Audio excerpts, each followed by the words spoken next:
Hello my dear student, welcome back to my YouTube channel Subhash study centre. जितने भी मेरे प्यारे बच्चे कक्षा 10 में हैं और 2025 में बोर्ड एग्ज़ाम देने जा रहे हैं, आप सभी के लिए मैं लेकर के आ चुका हूं आज के इस वीडियो में ऐसे महत्वपूर्ण कवि का जीवन परिचय जो 2025 की बोर्ड परीक्षा में 100% पूछा जाएगा। जी हाँ मेरे प्यारे बच्चों, यदि आप कक्षा 10 में हो और 2025 बोर्ड परीक्षा की बेहतर तैयारी कर रहे हो तो आप इस जीवन परिचय को भी तैयार कर लेना। साथ ही मैं आपको बताऊंगा कि कितने जो है नंबर का प्रश्न आता है। तो चलिए पहले आप मॉडल पेपर में देख लें कि दिए गए कवियों में से एक जीवन परिचय आता है लेखक का।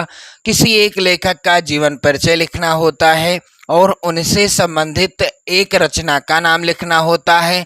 5 नंबर आपको मिलते हैं। और एक आता है किसी एक कवि का जीवन परिचय लिखना है आपको और उनकी एक प्रमुख रचना का नाम लिखना है। यहाँ भी आपको 5 नंबर मिलते हैं। तो इस तरह के प्रश्न आते हैं और 3-3 लेखक और 3 कवियों का नाम दिया होता है, जिसमें से किसी एक लेखक और किसी एक कवि का जीवन परिचय, उनसे संबंधित रचना का नाम लिखना होता है। कुल 10 नंबर आपको यहाँ से मिलते हैं। तो क्लियर हो गया ना कि किस तरह का प्रश्न आएगा, आपने देख लिया। अब बारी आती है यहाँ पर महादेवी वर्मा जी का जीवन परिचय आप कैसे लिखेंगे। तो बोर्ड परीक्षा में महादेवी वर्मा जी का जीवन परिचय कैसे लिखा जाएगा। चलिए मेरे प्यारे बच्चों, सबसे पहले आप कॉपी के इस साइड में महत्वपूर्ण बिंदु जैसे कि महादेवी वर्मा जी का जन्म कब हुआ था। जन्म हुआ था सन 1907 ईस्वी में। जन्म स्थान क्या था, कहाँ जन्म हुआ था, फर्रुखाबाद जो कि उत्तर प्रदेश में है। और इनके पिता का नाम क्या था मेरे प्यारे बच्चों, श्री गोविंद प्रसाद वर्मा। इनकी माता का नाम हेमरानी। और इनकी प्रमुख कृतियां या रचनाएं कौन कौन सी हैं, निहार और रश्मि। मृत्यु कब हो गई महादेवी वर्मा जी की, सन 1987 ईस्वी में।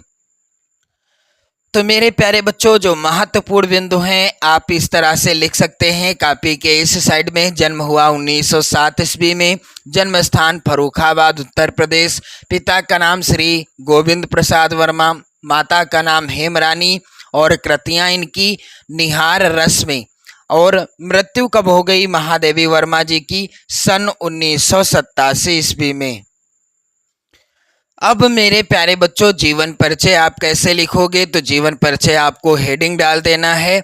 यहाँ पर आप देखेंगे आधुनिक युग की मीरा, वेदना की साकार मूर्ति सुश्री महादेवी वर्मा का जन्म सन 1907 ईस्वी में फर्रुखाबाद नगर में होली के दिन हुआ था। मेरे प्यारे बच्चों, बिल्कुल आसान है महादेवी वर्मा जी का जीवन परिचय। और जो चीज़ें काले पेन से यहाँ पर लिखी गई हैं आप भी काले पेन से ही लिखिएगा। जैसे कि सन 1907 ईस्वी काले पेन से है तो आप काले पेन से लिखें।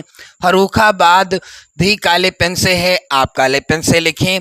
फिर यहाँ पर आगे देखेंगे आप लोग, इनके पिता श्री गोविंद प्रसाद वर्मा, पिताजी का नाम भी काले पेन से लिखा गया है, आपको भी काले पेन से लिखना है। एक अच्छे विद्वान थे महादेवी वर्मा जी के पिताजी श्री गोविंद प्रसाद वर्मा, एक अच्छे विद्वान थे।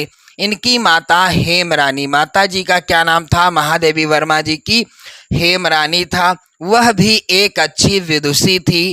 केवल 9 वर्ष की अवस्था में ही इनका विवाह रूप नारायण सिंह के साथ हो गया। जब महादेवी वर्मा जी की अवस्था केवल 9 वर्ष की थी तभी इनका विवाह रूप नारायण सिंह के साथ हो गया। किसके साथ, रूप नारायण सिंह के साथ हो गया।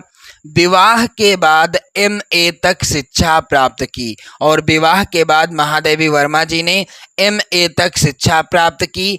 संगीत और चित्रकला में इनकी विशेष रुचि थी। संगीत और चित्रकला में महादेवी वर्मा जी की विशेष रुचि थी। आप प्रयाग महिला विद्यापीठ में प्राचार्य रहीं तथा उपकुलपति पद पर भी आसीन रहीं।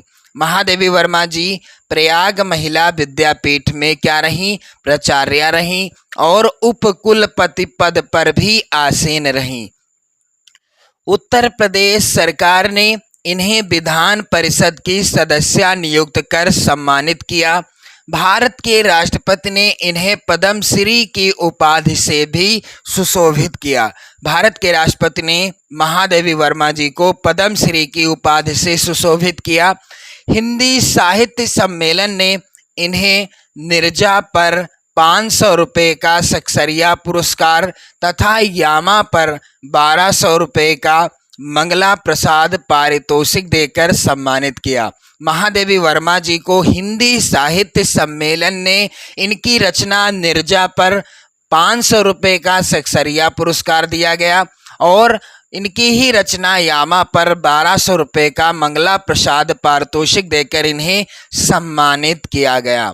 पति द्वारा परित्यक्ता होने के कारण इनका जीवन वेदनामय रहा, यानी दुखमय रहा, दुखपूर्वक रहा, कष्टमय रहा। इनके साहित्य में भी उसी वेदना की टीस है। महादेवी वर्मा जी के साहित्य में, रचनाओं में उसी वेदना की टीस देखने को मिलती है। इन्होंने चांद नामक पत्रिका का संपादन भी किया। मेरे प्यारे बच्चों, महादेवी वर्मा जी ने चांद नामक पत्रिका का भी संपादन किया।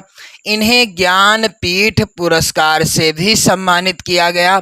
11 सितंबर 1987 ईस्वी को महादेवी जी का स्वर्गवास हो गया और 11 सितंबर 1987 ईस्वी को महादेवी वर्मा जी का स्वर्गवास हो गया।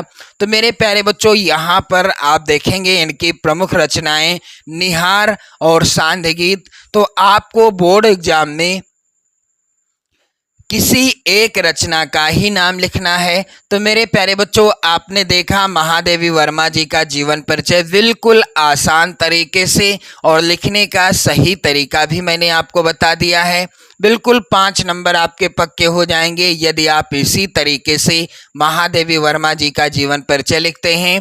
महत्वपूर्ण बिंदु आप इधर लिख दीजिएगा, और जो काले पेन से लिखा है आप काले पेन से लिखेंगे, जो नीले पेन से लिखा है आप नीले पेन से लिखिएगा। तो मेरे प्यारे बच्चों, वीडियो को एक बार जरूर शेयर कर देना, लाइक कर देना। चैनल पर यदि आप नए हैं तो सब्सक्राइब कर लीजिएगा। जय हिंद।